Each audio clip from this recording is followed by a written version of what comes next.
નમસ્કાર દર્શક મિત્રો, જનરપન ન્યૂઝમાં આપનું સ્વાગત છે। હું છું આપણો મિત્ર કંચન પરમાર। આવો સાંભળીએ આજના મુખ્ય સમાચાર। વડોદરા નજીક આવેલા GMERS medical college and hospital Gotri ખાતે ડોક્ટરની બેદરકારીનો આક્ષેપ સાથે 24 વર્ષીય યુવકનું મોત થયાની ઘટના સામે આવી છે। મળતી માહિતી મુજબ મંજુસર હદના અણકોલ ગામના રહેવાસી રણજીતભાઈ ઉદયસિંહ નાયકને ગઈકાલે રાત્રે આશરે 8:30 વાગે સારવાર માટે ગોત્રી સરકારી દવાખાને લાવવામાં આવ્યા હતા। પરિવારજનોના આક્ષેપ પ્રમાણે રણજીતભાઈને સમયસર યોગ્ય સારવાર મળી ન હતી અને શનિવાર રવિવારની રજાને કારણે કેટલાક ડોક્ટરો ફરજ પર હાજર ન હોવાને કારણે સારવારમાં વિલંબ થયો હતો। પરિવારજનોનો આક્ષેપ છે કે દર્દીની સ્થિતિ ગંભીર હોવા છતાં તેમને આઈસીયુમાં ખસેડવાને બદલે વોર્ડમાં પલંગ પર રાખવામાં આવ્યા હતા અને પૂરતી સારવાર આપવામાં આવી ન હતી, જેના કારણે તેમની તબિયત વધુ બગડી ગઈ હતી। અંતે આજે બપોરે અંદાજે 4 થી 4:30 વાગ્યાના સમયગાળા દરમિયાન પલંગ પર જ તેમનું મોત થયું હતું। આ ઘટનાને લઈને પરિવારજનોમાં ભારે રોષ જોવા મળી રહ્યો છે। પરિવારજનો દ્વારા કેટલાક ડોક્ટરો, doctor Chirag Rathod, doctor Manisha, doctor કસુલ્ટી અને ડોક્ટર તુષાર સામે બેદરકારીના આક્ષેપ કરવામાં આવ્યા છે। પ્રેસ મીડિયા દ્વારા વાતચીત દરમિયાન આજે ડોક્ટરો પોતાનું નામ જણાવવામાં પણ ખચકાતા જોવા મળ્યા હતા। હાલ સમગ્ર મામલે તપાસની માંગ ઉઠી રહી છે। પરિવાર આક્ષેપો સાથે ગોત્રી દવાખાને ડોક્ટર ઉપર ફરિયાદની માંગ સાથે 112 નંબર પર જાણ કરી પોલીસ। તમે હાલ ક્યાં આવ્યા છો અને શું બનાવ બન્યો? અમે ગોત્રી આવ્યા છે। ત્યાં મારા પતિને અમે રાતે 10 સાડા 10 લઈને આવ્યા, પણ રાતની એટલા વાગ્યા સુધી પછી કોઈ સારવાર કરી નહીં અને સવારમાં એક બાટલ ચડાયો, તેનો કોઈ બાટલ ચડાયો નહોતો। પછી એક બીજો બાટલ ચડાયો, એના પછી એક નાનો બાટલ ચડાયો। એ બાટલની અંદર ને મારા પતિને તાવ ચડી ગયો હતો, એટલે અમે એવું કીધું કે મારા પતિને તાવ ચડી ગયો મેડમ, કે સર, તો કે સારું, તો કે ઠંડા પાણીનું તો આપણે એવું લેપ તો મૂકીએ જ છે ને, પણ આ લોકો અમને આખા એમને ઠંડા કરી નાખાયા। તો અમે તાવ ઉતરે એવું કરીને અમે ઠંડા તો કરીએ ને, કેમ કે મારા પતિને બીપી વધી ગઈ હતી।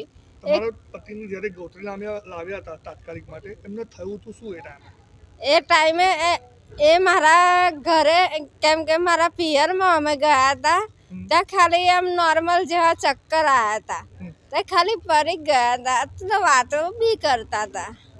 જ્યારે પડી ગયા ત્યારે તેમને કોઈ વાગ્યું હતું, કોઈ ઈજા થયેલી? એટલે ના, એમ નોર્મલ રીતે પડ્યા હતા। હા, આપણે ચાલતા ચાલતા પડીએ તો એટલું બધું થોડી વાગવાનું। પડ્યા પછી કોઈ ઈજા થઈ નથી? હા હા, ના, એટલે અમે અહીંયા લઈને આવ્યા તો અહીંયા કોઈ સારવાર કરી નહીં, અને પહેલાં અમે હાલોલ લઈ ગયા। એ કે તમારે એટલી કેપેસિટી નહીં પ્રાઇવેટમાં, કે તમે ગરીબ છો, એટલે મેં તમને કહું કે તમે પીપરિયા લઈ જાઓ, નકર પારુલમાં લઈ જાઓ, નકર કે એની અંદર લઈ જાઓ, દવાખાનું નામ નહીં આવડતું, ગોત્રી દવાખાનું। હા, તો છે ને મેં કીધું સારું, અમે કોઈ દિવસ દવાખાનાનું પગથિયું નહીં હતા લગી સાહેબ ચડ્યા, તો મેં કીધું સારું તો છે ને, પણ મને ખબર હતી કે મારું અહીંથી લઈ નહીં જાઉં પાછું, અને ખાલી મેં એમનાથી 5 જ મિનિટ આગી થઈ। 5 મિનિટમાં મેં કીધું કેમ હલતા નહીં, મેં આને આવીને પૂછ્યું કેમ એમ તો કાનના શ્વાસ લેતા હતા ને, મેં કીધું કેમ શ્વાસ નહીં લેતા, એટલે મેં આવીને બૂમ પાડી, તે બી કોઈ જલ્દી ઊભું થઈને આવ્યું નહીં।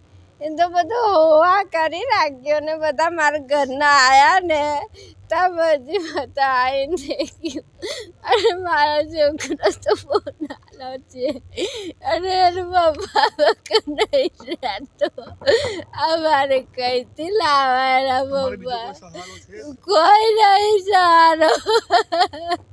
મારા પપ્પા હતા ને, મારા પપ્પા એમને બી 3 વર્ષ થયા, મારા પપ્પા નહીં, હવે 3-4 ભાઈ બરા છે, આ મારી બેન છે, એક મારો ભાઈ છે એલો, બસ, અને મારા મમ્મી છે, અમારે કોઈ કાકા મોટા આગળ પાછળ નહીં।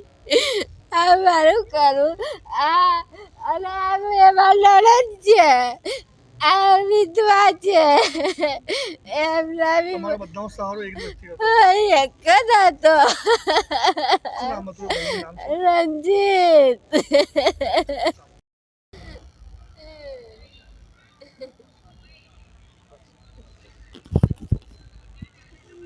જી ભાઈ, તમે ગોત્રી દવાખાને આવ્યા છો. તમારા કોઈ સાથી વ્યક્તિનું ઘટના સ્થળે અહીંયા કંઈક મૃત્યુ થયું છે. કારણ શું હતું આ આટલી મોટી દુર્ઘટના ઘટવાનું? કારણસર મેં રાતે આવ્યો તો 8:30 વાગ્યા ઇમરજન્સી બોર્ડમાં. પછી તઈ કોઈએ કાર્યવાહી કરી નહીં જલ્દી, કોઈ સાથ સહકાર કર્યો નહીં. બધા ડૉક્ટરની પાછળ મેં ફરતો હતો. એવી રીતે રાતના 2 વાગ્યા સુધી એમની પાછળ મેં ફર્યો. 2 વાગ્યા પછી એમને એક્શન લીધી અને 5 નંબરના બોર્ડમાં એ લોકોએ એડમિટ કર્યા.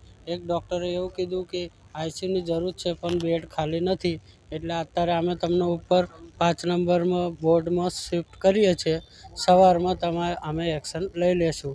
પણ કોઈએ ધ્યાન આપ્યું નહીં. રવિવાર હોવાના છતાં કોઈ આવ્યું નથી ડૉક્ટરને અમે બાર કહીએ છીએ કે જુઓ તમે સામે જુઓ, પણ કે આવીએ છીએ બસ એવા બહાના કરીને 5 મિનિટ ઊભા રહો. ડૉક્ટર આવે છે 9 વાગે આવશે, પછી ટ્રીટમેન્ટ થશે. રાતનો 2 વાગ્યાનો એ વ્યક્તિ કોઈ ટ્રીટમેન્ટ એમને મળી નથી, એટલે એમનું મૃત્યુ થયું છે. તમારું નામ? મારું નામ પ્રકાશ પટેલ.